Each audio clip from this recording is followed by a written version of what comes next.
Di sini memang Presiden Jokowi adalah pemimpin Asia pertama yang melaksanakan hal ini. Semoga berhasil ya, tetapi ada beberapa hal yang harus diperhatikan.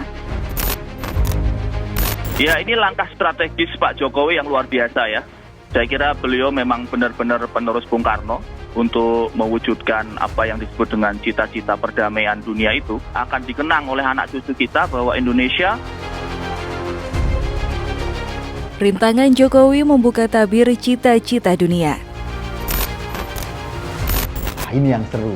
Mungkin Jokowi satu-satunya kepala negara di dunia yang bermaksud atau bertemu dengan dua kepala negara yang sedang bertikai sekaligus, kalaupun bukan dalam satu forum. Artinya ketika sebelumnya Jokowi berperan sebagai anggota sebuah partai politik di Indonesia, sekarang tiba-tiba dia menunjukkan dirinya sebagai salah seorang yang merasa punya tanggung jawab untuk memikul problem dunia. Sebagai informasi teman-teman, dalam beberapa hari ini saya juga melakukan komunikasi intensif dengan berbagai pihak dalam rangka kunjungan Bapak Presiden ke Ukraina dan ke Rusia. Tentunya komunikasi juga terus kita lakukan dengan Ukraina dan Rusia sendiri. Presiden Joko Widodo bakal menemui Presiden Rusia Vladimir Putin dan Presiden Ukraina Volodymyr Zelensky dalam kunjungan kerjanya ke Eropa. Hal tersebut disampaikan Presiden Jokowi di akun Instagramnya saat bertolak ke Eropa dan kini, Senin 27 Juni 2022 telah tiba di Munich, Jerman. Banyak netizen Indonesia yang menaruh harapan dengan kedatangan Presiden Jokowi ke Eropa, khususnya ke negara yang sedang berperang itu bisa mendamaikan konflik Rusia dengan Ukraina. Seperti diketahui, setelah menempuh penerbangan selama kurang lebih 13 jam, pesawat Garuda Indonesia dengan kode penerbangan GIA-1 yang membawa Presiden Jokowi dan Ibu Iriana Jokowi beserta rombongan tiba di Munich International Airport, Munich, Jerman pada Minggu 26 Juni 2022 sekitar pukul 18:40 waktu setempat. Yang mengejutkan, ternyata pesawat Jokowi harus berputar di Turki sebelum ke Jerman. Pengamat penerbangan Gary Suyatman mengungkapkan penyebab pesawat yang membawa Presiden Jokowi beserta rombongan sempat berputar di Turki sebelum tiba di Jerman. Penyebabnya ialah karena adanya proses perizinan masuk teritori yang sempat tertunda. Informasi itu diperoleh Gary dari pihak Garuda Indonesia selaku pemilik pesawat yang membawa rombongan Jokowi ke Jerman. Sebelumnya, Gary memperlihatkan gambar dari situs resmi Flightradar 24 yang menunjukkan pesawat Garuda Indonesia yang membawa Presiden Jokowi beserta rombongan itu tampak sempat berputar di Turki. Saat dikonfirmasi, Gary mengungkapkan ketidaklaziman ketika pesawat tengah terbang menuju tujuan sampai harus berputar seperti itu, terlebih pesawat yang sedang dibahasnya mengangkut Jokowi dan rombongan. Gary sendiri mengaku belum mengetahui penyebab pesawat yang membawa rombongan Presiden itu berputar 360 derajat di Turki. Namun, kalau untuk pesawat non-VIP itu bisa terjadi karena adanya masalah izin terbang di sebuah negara. Sebagaimana diketahui, saat ini situasi Ukraina masih jauh dari aman dan tenang.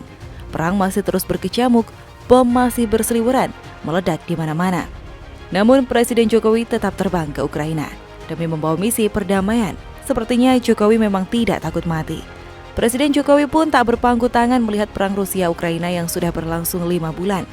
Jokowi akan segera menemui Presiden Rusia Vladimir Putin dan Presiden Ukraina Volodymyr Zelensky. Mantan Gubernur DKI Jakarta ini ingin mendamaikan kedua pihak agar perang segera berakhir. Langkah Jokowi ini disambut baik pengamat militer dan keamanan Susaning Tiar Kertopati. Nah, ini semua memang harus menjadi satu perhatian bagi Pak Jokowi sendiri sebagai juru damai. Karena Pak Jokowi tidak hadir sebagai dirinya sendiri.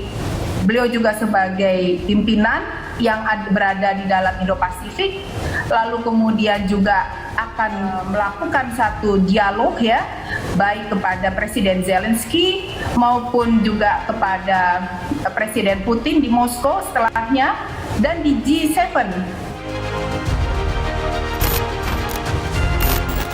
Keputusan untuk mendamaikan kedua negara itu sangat baik. Sebab berbagai dampak domino telah terjadi membuat situasi dunia mengalami masalah, utamanya bidang ekonomi dan krisis pangan. Bila perang Ukraina-Rusia dibiarkan berlarut, dikhawatirkan krisis pangan dan energi akan membuat angka kemiskinan makin bertambah. Di lain pihak, Direktur The Indonesia Intelligence Institute Ridwan Habib mengatakan ini adalah langkah strategis Presiden Jokowi yang luar biasa. Jokowi presiden yang benar-benar penerus Bung Karno untuk mewujudkan cita-cita perdamaian dunia. Dan ini merupakan upaya yang luar biasa dari Presiden Indonesia, tentu dengan lobi yang luar biasa dari Ibu Menlu Retno Marsudi. Ini langkah strategis Pak Jokowi yang luar biasa ya. Saya kira beliau memang benar-benar penerus Bung Karno untuk mewujudkan apa yang disebut dengan cita-cita perdamaian dunia itu. Kemudian mungkin presiden kita yang pernah ke medan perang baru Pak Harto ya, Maret 95. Maret tahun 95 di Sarajevo. Dan ini saya kira upaya yang luar biasa dari Bapak Presiden, tentu dengan lobi yang luar biasa dari Ibu Menlu. Karena memang dunia ini sedang krisis pangan, krisis energi, maka Indonesia sesuai dengan amanah pembukaan Undang-Undang Dasar ikut menciptakan perdamaian dunia.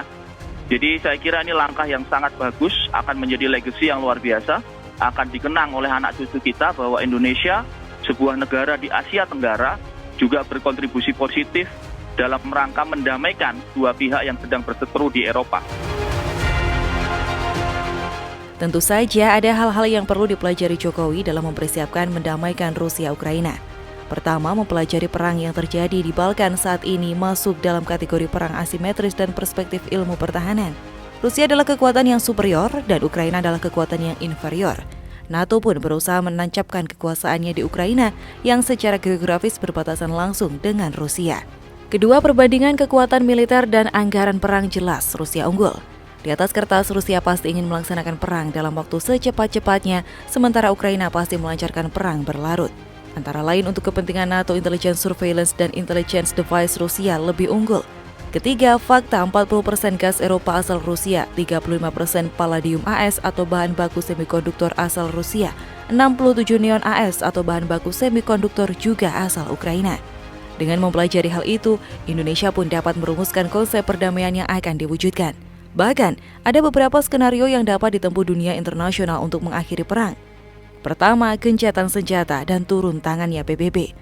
Kedua, NATO mengerahkan kekuatan penuh mengalahkan Rusia dan memukul Rusia di wilayahnya sendiri. Ketiga, Ukraina menang perang berlarut. Yang patut diwaspadai pemerintah adalah dampak perang bagi perekonomian Indonesia. Sejumlah langkah strategis pun harus disiapkan secara matang mengantisipasi kemungkinan terburuk bagi kondisi sosial politik di Indonesia. Dua hal ini sangat kontras kalau kita lekatkan. Satu sisi dia adalah seorang presiden yang kebetulan juga anggota Partai PDI Perjuangan. Satu sisi dia adalah seorang kepala negara dari negara G7, dari negara anggota G20, dan juga seorang kepala negara yang merasa berkepentingan untuk menyelesaikan problem-problem dunia. Bukan cuma problem Indonesia, atau bukan cuma problem satu suku, bukan cuma problem satu partai, tapi problem dunia yang dipikirkan dalam kepalanya seorang Jokowi.